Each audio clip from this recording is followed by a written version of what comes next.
You know that part of yourself you try not to look at? The one that feels messy, complicated, embarrassing, or just really hard to face? That's your shadow.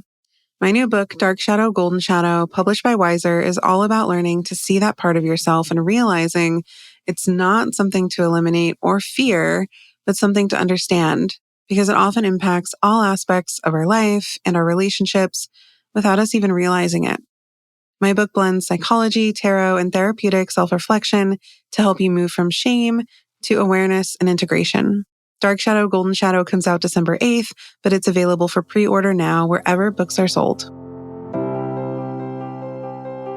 You are listening to The Tarot Diagnosis. I'm your host, Shannon. I'm a licensed psychotherapist, and I also happen to have a love for tarot. Each episode, I invite you to reflect with me as I work to demystify the tarot and the human experience, all while exploring tarot's connection to mental and emotional health. While this podcast may feel therapeutic, it is not meant to take the place of psychotherapy. So grab your cards and join me as I work to create a pathway to better understand ourselves and those around us. In honor of my forthcoming book, Dark Shadow, Golden Shadow, which will be released December 8th, 2025, I'm doing something a little different on the podcast today, and I'm actually going to read a bit from a chapter of the book to give you all a sneak peek into what to expect. So we're going to explore the roots of the shadow, which is chapter 2. There is, in fact, no access to the unconscious and to our own reality, but through the shadow. Connie Zweig. Defining the shadow. The concept of shadow work is rooted in the work and theories of Carl Jung, a Swiss psychiatrist and founder of analytical psychology. In his book, The Psychology of the Unconscious, Jung theorized that the concept of the shadow contained traits, thoughts, and beliefs we hold about ourselves that we want to avoid acknowledging. While Jung coined the term and concept of the shadow, he did not directly talk about shadow work, but instead used terms like shadow integration and assimilation. Essentially, Jung believed that our shadow represents all the parts of our identity that we consciously or unconsciously distance ourselves from because we perceive these parts to be negative or undesirable. However, the shadow is not just about good versus bad parts, and instead functions within an entire internal system that requires us to work with it instead of against it. Throughout this book, the term shadow refers to the parts of ourselves that we suppress, deny, or repress, often shaped by societal expectations, cultural norms, childhood experiences, guilt, shame, or trauma. These shadow parts represent the aspects of ourselves we have learned to keep hidden so we could safely develop into the person or identity we believed was expected of us by caregivers or others whose love and approval we sought. Our shadows are frequently born out of the real or perceived rejection that we've experienced and then become activated when parts of us feel misaligned with who we believe we should be or who we think others want us to be. While these suppressed parts of ourselves include our fears, insecurities, unacknowledged desires, unresolved conflicts, and traits and characteristics that others may have deemed, quote, undesirable, the shadow can also include our special interests, our sexuality, and our creativity. Not only does our shadow encompass traits about ourselves that we dislike, but it often leads us to dislike these same traits in others. In fact, we will usually project this disdain onto people who exhibit these same characteristics in order to further distance ourselves from our own shadow. In the world of psychotherapy, there's an approach called internal family systems, or IFS for short. In fact, the creator of IFS, Richard Schwartz, has acknowledged that the work of Jung heavily influenced the creation of IFS. The IFS model suggests that our minds are made up of a community of parts, each with its own perspective and purpose. Parts work is like being in a work meeting. Everyone has a voice. Everyone really wants what's best for the team and their project, even if their approach differs or feels chaotic at times. In IFS, there's a concept called the self, capital S. We will be exploring this concept throughout this book, and you may notice that the self is always capitalized. This is to distinguish it as the core of who you are, a calm, compassionate, and understanding presence within you. It's like the director of a play, overseeing the entire production. The self is curious, non-judgmental, and accepting of all of our parts. It's that wise, intuitive voice that can guide us through difficult times. Shadow work is essentially a personal quest for self-realization, epitomizing the journey toward feeling like this authentic, compassionate self within the framework of IFS. The shadow is similar to the concept of the exile part within IFS. Exiles are parts of us that carry our emotional pain or unmet needs based on past experiences. Exiles tend to be hidden or suppressed in order to avoid re-experiencing the pain associated with them. However, if left unattended, these exiles can influence our thoughts, emotions, and behaviors in negative ways, just like the shadow can. And just like our shadow can emerge without warning, so can our exiles. When this happens, our protective parts, known as managers and firefighters in the IFS framework, show up and do whatever they can to help the exile evade pain and discomfort. This process is really similar to our shadow functioning as a form of self-repression or projection. In psychological aspects of the personality, Jung said, quote, "Everything that irritates us about others can lead us to an understanding of ourselves," end quote. In this context, Jung is referring to the psychological concept of projection, where we assign our own unconscious thoughts, feelings, and motivations to others. We may even feel resentful that other people are behaving, engaging, and are existing in ways that we wish we could, but feel the need to hide. Jung believed that by recognizing these projections, we gain deeper insights into our own inner world, leading to a greater capacity for self-awareness and understanding of others. We're going to explore this way more in Chapter 3, though. For example, growing up, you may have been a child who was curious and asked a lot of questions. However, perhaps a caregiver, teacher, or other figure of authority in your life reprimanded you for asking, quote, too many questions. Or maybe you were made to feel dumb or silly for the types of questions you asked. The curious nature of your personality may have then felt the need to be repressed in order to keep you safe from future embarrassment or shame. Now, as an adult, you may avoid asking questions altogether and try to figure everything out on your own. You may even begrudge the people around you who ask a lot of questions. Now imagine you are driving and another vehicle suddenly cuts in front of you. Instantly, you're enraged, you're muttering about how entitled this person is. Maybe you even shout expletives or lay on the horn to express your disapproval.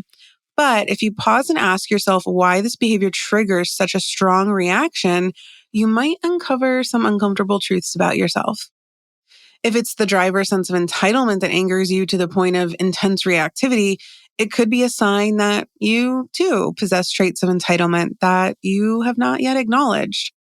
Of course, there's a fine line between reacting to genuinely reckless or inappropriate behavior and recognizing when a shadow aspect of yourself is being projected.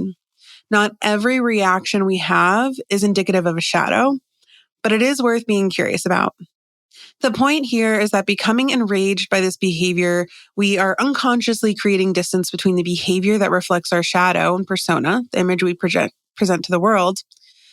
We will do whatever we can to avoid being associated with our shadow material. Shadow work is the act of shining a gentle light on these very aspects of ourselves that we try to keep hidden, the parts that fuel feelings of insecurity, low self-esteem, and diminished self-worth. But why would we want to shine a light onto what we believe are unfavorable parts of ourselves? Well, because without fully exploring every aspect of who we are as complex beings, we can't fully become who we want to be.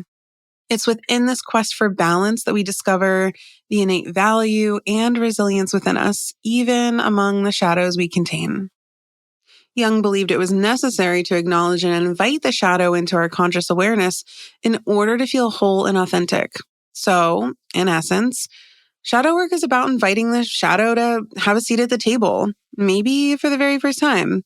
And first time can feel a bit awkward. So there's usually a need to be patient with yourself and your shadow as well.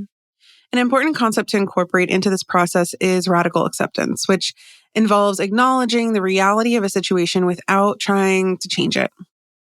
Radical acceptance is the recognition that certain things are beyond our control, and instead of resisting or fighting against them, we choose to accept them as they are. This does not mean that we condone these behaviors or traits or even agree with them. It just means we accept that certain experiences have happened, or in this case, certain shadows were formed, and focus on how we respond to it. Shadow work is similar in that this work is not about condoning or embracing these traits as acceptable, but rather about working to understand their origin, when they become activated, and stories they create so that they no longer control us unconsciously. Becoming acquainted with our shadow deepens our relationship not only with ourselves, but also with others. As we engage in shadow work, we become less reactive and more compassionate, empathetic, and understanding. This process helps us recognize that the traits we once despised in others may actually be reflections of our own unacknowledged parts that do deserve attention. As we explore these hidden parts, our conversations with ourselves and others become more meaningful, providing clarity about why we think, feel, and behave the way we do. At the same time, we create space to accept and feel more at peace with life's inherent ambiguity. Historical and psychological perspectives on the shadow. Carl Jung's work on identifying the shadow originated from his exploration of the collective unconscious, which can be described as a vast reservoir of universally shared experiences and archetypal symbols that help shape our individual psyches. Essentially, the collective unconscious is a container of memories, symbols, and experiences inherited from our ancestors, which influence our behaviors and perceptions.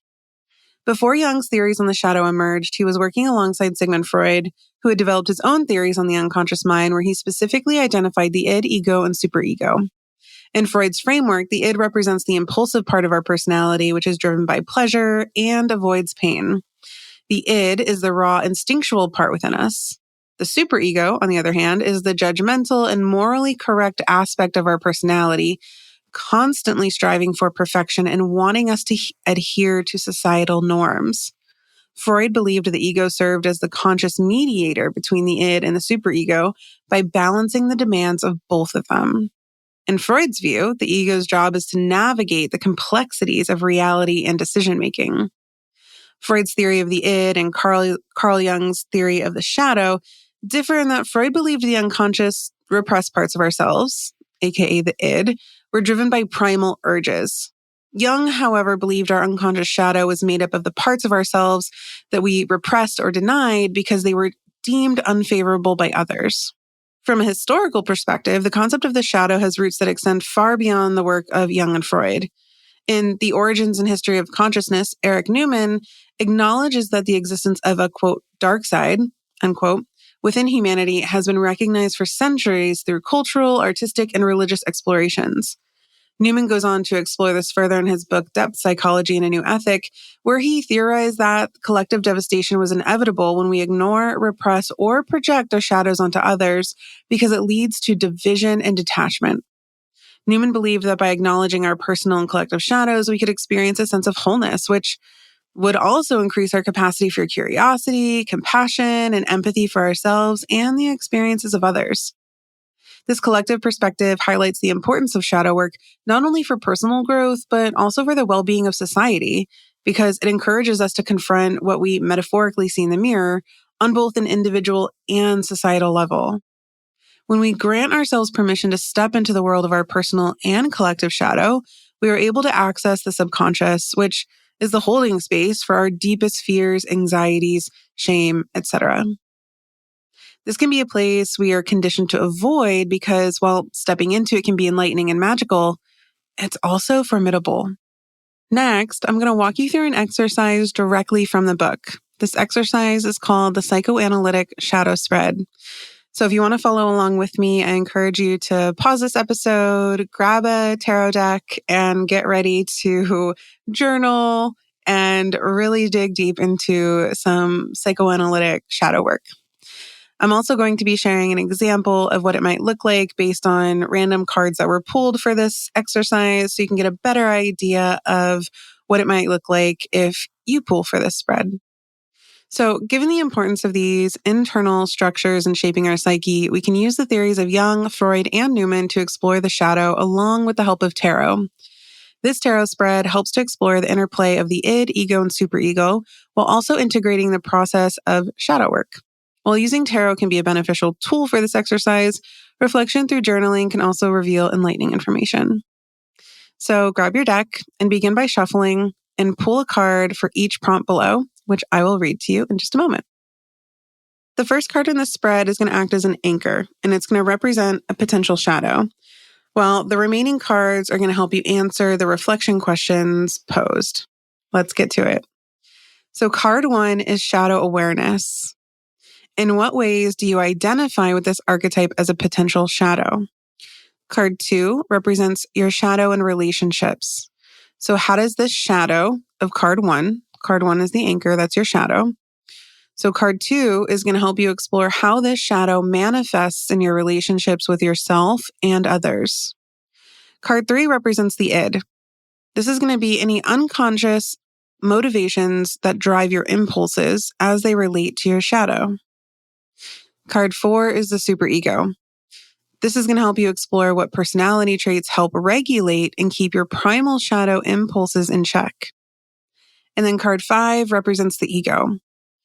And this card is going to help you explore how your unconscious self balances inner primal urges from card 3, the id, with the logic and moral reasoning of card 4, the superego. Let's look at what an example looks like, because I know examples can be so helpful, especially in more in-depth, meaty spreads like this one. All right, so card 1 to represent a shadow.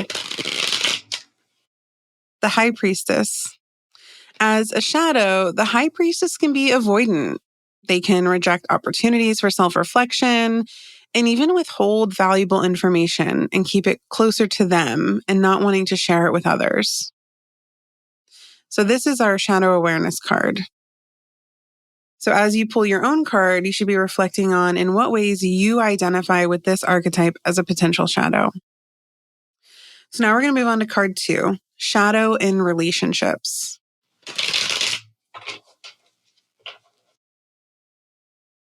The Ace of Cups. And again, for this card, shadow in relationships, we're going to be looking at how does this shadow of card 1, in this case, the High Priestess, manifest in your relationships with yourself and others. So the Ace of Cups is going to help us explore this. So the Ace of Cups is typically representative of an overflow and an abundance of love and care. However, with the High Priestess as the shadow, the experience of abundance with the Ace of Cups is inaccessible because the High Priestess avoids and limits connection with others. So they're limiting their ability to fully receive care and feel fulfilled. Now let's look at card 3, the id. The id is going to help us explore what subconscious motivations drive our impulses as they relate to the shadow of the High Priestess. The 9 of Swords. Okay, so the 9 of Swords represents the subconscious motivation of, quote, worst case scenario. So thinking to protect the self from getting hurt, which drives the impulse of the High Priestess's shadow to withhold the information from others to avoid getting too close and potentially getting hurt. So again, that's the subconscious motivation. It's this, oh my God, all these things could go wrong, and hanging on to that fear, that pain, and that fear and that pain is driving the shadow of the High Priestess to withhold information, not fully allow themselves to be seen or express what they're thinking or feeling or daydreaming about to anybody around them. Next up is card 4. Card 4 is the superego. So again, that's going to be what personality traits help regulate and keep our primal shadow impulses in check. So card 4 is the Emperor. Okay. This card could help regulate the impulses of the shadow by keeping that part accountable and asking direct, confronting questions such as, what are your intentions? Or in what way does your behavior help and or hinder me? Next up is card 5, the ego. So this card is going to help us explore how your conscious self balances the primal urges of the 9 of Swords with logic and moral reasoning of the Emperor. Card 5 is the Knight of Pentacles. This card mediates between both card 3, which is the 9 of Swords, and card 4, the Emperor, by holding space for the vulnerability of that 9 of Swords without being overtaken by it. It also helps with integrating the Emperor's authority without losing sight of reality. The Knight of Pentacles takes everything into account before moving forward with confidence. Let's talk about how shadows form now. Shadow formation is deeply connected to shame. Researcher and social worker Brené Brown has explored shame extensively, describing it as a powerful and isolating force that contributes to, quote, a fear of disconnection. In her research, Brown found that individuals frequently suppress the parts of themselves that they believe would be found undesirable, which is exactly what happens with the shadow. As humans, we crave connection, so it would make sense that anything that could possibly threaten that need for connection, such as behavior or personality traits, would then be repressed for the sake of continued safety and communal and societal acceptance. This theory aligns with Jungian concepts of the shadow, where it becomes a container of traits, desires, or impulses that remain suppressed due to fear of social consequences. Archetypes like those presented in the tarot can serve as powerful tools for self-exploration, particularly when it comes to shadow work and shame, because they can help us uncover and integrate hidden aspects of ourselves. We can turn to the court cards in tarot when thinking about shadow formation, specifically the pages. From a developmental perspective, the pages are deeply connected to childhood and adolescence, key periods when our shadows begin to form.